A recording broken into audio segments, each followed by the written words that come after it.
Bon dia! Bé, i per fi puc seguir presentar-vos escriptors, membres del NIC. Avui toca el torn al membre més fosc que tenim. Parlo de l'Eusebi Asensio. L'Eusebi és algú que li agrada passejar amb calma, tranquil·lament, per la part més fosca de la seva ment, fins trobar què és el que vol escriure i com ho vol explicar. L'Eusebi, en el seu moment, algú li va dir: ostres, nen, tens un estil molt Lovecraft. I jo li vaig respondre: no, Eusebi, ja li hauria agradat a Lovecraft parlar una mica amb tu, només per poder tenir una mica d'inspiració amb les teves idees. L'Eusebi ha creat una novel·la creada en la seva terrassa més crua, més fosca, colgat de neu, a l'època franquista, l'època franquista dura, i allà és on hi ha col·locat els seus monstres. Quan seguiu veient aquest vídeo, veieu l'Eusebi, comprendreu la seva foscor, però prefereixo que sigui ell que us ho expliqui. Endavant, Eusebi,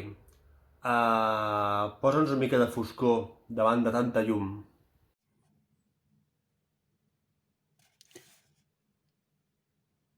Quedem-nos aquí, encara, va dir mirant al seu voltant amb una expressió estranya. Inquiets, els seus amics li van fer cas, ja que el perill exterior era més que evident. Però se sentien neguitosos, d'estar allà dins. No era la primera vegada que s'havien endinsat en un d'aquells panteons amb altres amics. En aquell no hi havien entrat mai. Era ben bé curiós, perquè en Manel era el que s'encarregava de forçar els panys. I tenia molta traça, i aquesta cripta no la recordava. Així els ho va fer saber als seus companys. Vosaltres recordeu haver entrat en aquesta cripta? És que jo no me'n recordo. Els altres van respondre amb un murmuri, mirant d'un cantó a l'altre de la capella. Semblava molt més gran de com l'havien vist des de fora, segons els hi deixava veure la llum de la lluna i la resplendor ara llunyana dels fanals del carrer a través dels finestrons neogòtics. Allò era un autèntic mausoleu. El marbre blanc del sarcòfag i de les dues columnes corínties brillava amb aquella llum tènue. Les columnes presidien una mena d'altar, on hi havia una tomba amb molta ornamentació. I dues més al costat, en un nivell més baix. També n'hi havia una quarta, en un racó, i a la base de la columnata relluïa un enorme sarcòfag sense ornamentació. Ni noms tampoc. Contemplaren com s'obrien unes grans arcades a cada costat de la cripta, amb el sostre voltat. Dins d'aquelles arcades gegantines s'agemolia una obscuritat famolenca, que en la penombra semblava glatí per devorar-los. Tots quatre no van mirar ni un segon aquella fosca, allà, ajaguda, com una porta que s'obria a vells mons oblidats. Bé, és un fragment del primer capítol de l'Arç Blanc, fet per mi, l'Eusebi Anton.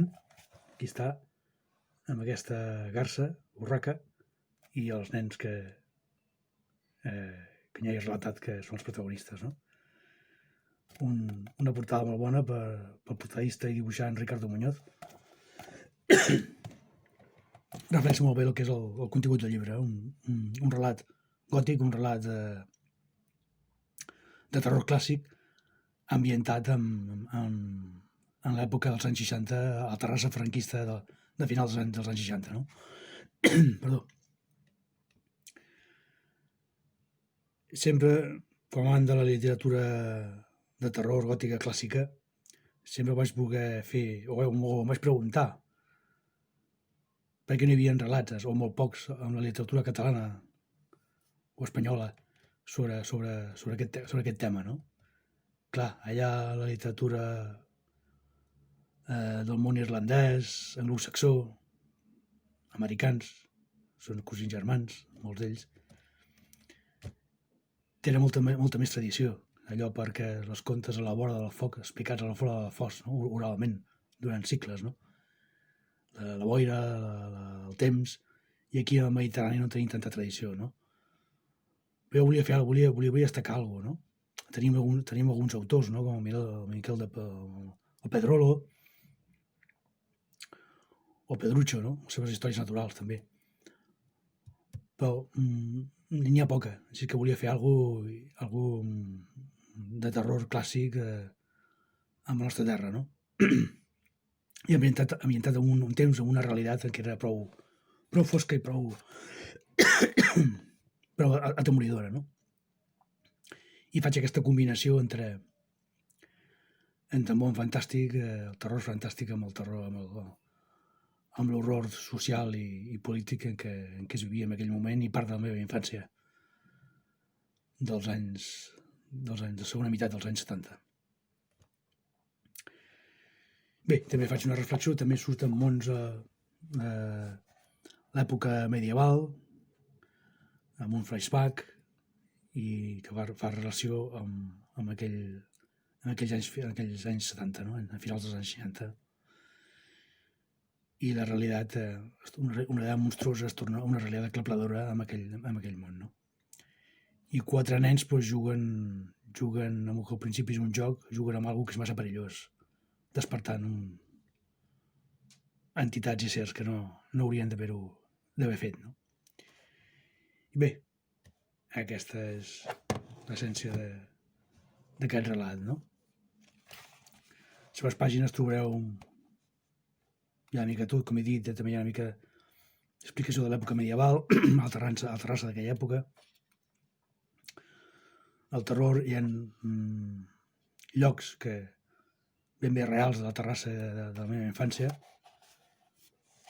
com la plaça dels Caiguts, que ara el monument aquell està al cementiri de Terrassa, però és ben bé, ara no hi és, però allà on està ubicat a la història.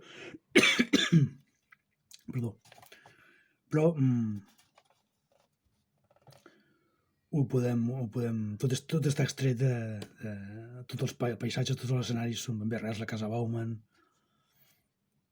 Caretopeta, la plaça dels Caiguts, que és la plaça del Doctor Robert, en fi, tot allò és ben bé paisatges relligats amb una història de ficció. Molt bé, doncs moltes gràcies i a reveure.